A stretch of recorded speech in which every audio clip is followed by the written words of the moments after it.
Hoje, traficantes deram um tiro na cabeça de um policial, o colocaram dentro do carro e o jogaram de uma ribanceira. É muito triste ver de que a vida de um policial se tornou meramente um número nesse país.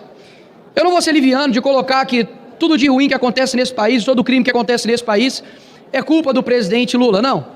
Mas algo que eu posso afirmar é que ele tem sido, no mínimo, incompetente, tem agido de má fé com a segurança pública, principalmente com a sua. E eu posso provar isso. Lula cortou 708 milhões ao combate à criminalidade. É o Brasil do Lula. A violência no campo bateu o recorde de 2.000 invasões. Lembrando que na época do Bolsonaro tivemos o número de 0, repito, 0 invasões. Estupros e assassinatos de mulheres aumentaram no Brasil de Lula. Tráfico de drogas aumentou 7% no Brasil de Lula. Assassinatos de pessoas LGBT aumentaram 42% no Brasil de Lula. Primeira vez que houve uma fuga em presídio de segurança máxima foi no governo de Lula. Enquanto isso, o ministro da Justiça, Lewandowski, está preocupado com falas como a minha, que chamei Lula de ladrão, está preocupado com as falas de Marcel Van Hatten e de Cabo Gilberto em tribuna, desrespeitando e rasgando a Constituição. Mais uma vez, não é uma defesa a esses parlamentares em si, mas as prerrogativas. E o ministro da Justiça está preocupado com isso. O ministro Alexandre de Moraes está preocupado com as páginas fakes que tem nome de Xandão com cabelo. Enquanto isso, a Janja gastou 68 milhões de dinheiro público, só no Janja Palusa, 35 milhões. Dá só uma olhada nisso aqui, Sargento Gonçalves.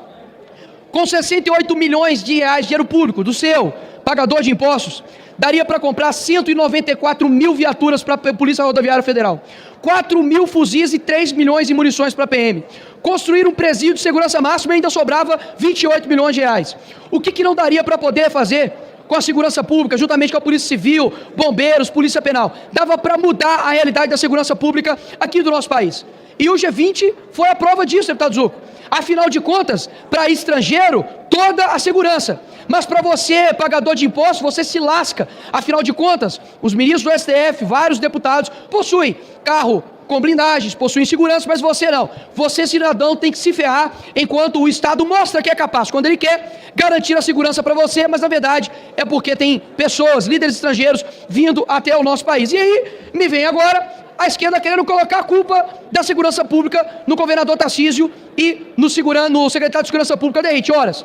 Eles foram exemplar em punir de forma rigorosa 2 policiais que desonraram a farda. Um jogando uma pessoa por uma ponte e o outro dando 11 tiros numa pessoa que estava cometendo um furto. Agora, se o índice de São Paulo aumentou de mortes, agora está em primeiro lugar, 702 mortes, se foi morte de criminoso que estava combatendo a polícia, que morra 70 mil. Afinal de contas, se entre a vida do policial e a vida do bandido, sempre iremos lutar para preservar a vida do policial. Policial que está desanimado de trabalhar, afinal de contas, ele não pode fazer o seu serviço sem ter a mídia e o judiciário acabando com a vida dele. População que cada vez mais fica refém dos criminosos, enquanto isso o STF está fazendo o quê? Liberando criminosos de líderes de facções. E é o seguinte, não precisa ficar preocupado se a minha fala talvez possa te assustar, Nicolas, mas espera aí, será que ter uma polícia mais ostensiva contra o crime vai resolver? É claro, se você é um trabalhador, não se preocupe. A polícia não vai entrar e invadir a sua casa de uma hora para outra, não. Agora, se você nesse país for estuprador, pedófilo, corrupto, se você for traficante, você tem que se ferrar. E é nisso que eu acredito agora. Desde quando a gente, nós, deputados, senadores, cidadãos comuns, largamos a segurança pública? Porque, afinal, os criminosos cada dia estão mais à vontade de cometer crimes. Será que a vida de um policial que sai de dia e não sabe se volta à noite vale menos do que a sua? Que caramba de país é esse?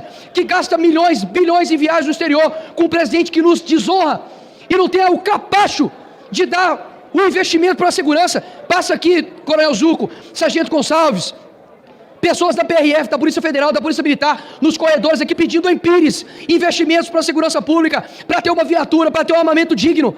Agora, por que nós estamos preocupados com isso? Porque está se lixando para esse país.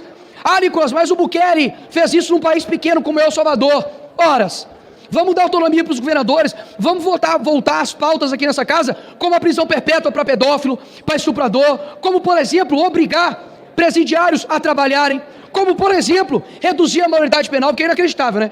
o moleque pode roubar, matar, ser ali, né, o foguetório ali, pode ser tudo o que for, aviãozinho do tráfico, mas ele não pode arcar com as suas consequências. Mas com 16 anos, ele vai lá e vota no presidente para poder decidir o futuro do nosso país.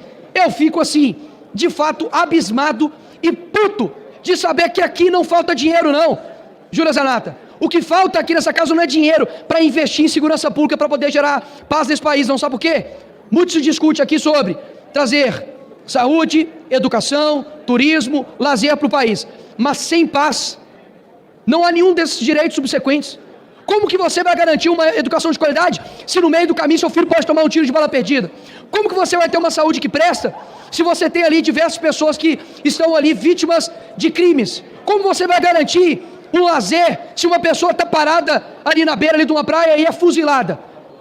A pauta da segurança pública e segurança no nosso país tem que ser a primeira, porque os bandidos estão tranquilos enquanto a população está refém da bandidagem. Ou a gente combate os criminosos, ou eles vão nos amordaçar, vão matar os nossos familiares, e não acho que é preciso com que um parente, talvez, de um grande líder, possa sofrer um atentado nas mãos de criminosos, para que a gente abra os olhos que a gente precisa meter o ferro em bandido. Não acredito nesse papinho da esquerda de, tem que socializar, é socializar o caramba. Se não tem condições de viver em sociedade, fica na cadeia e acabar com essa progressão de regime. Meus parabéns, passou pela dosimetria, deu 12 anos, fica 12 anos na cadeia. Quando você terminar os 12 anos, você sai. Até lá, você fica. Caso contrário, a gente não vai ter paz nesse país. Essa é a minha ideia para esse país e que vergonha desse governo atual. Obrigado.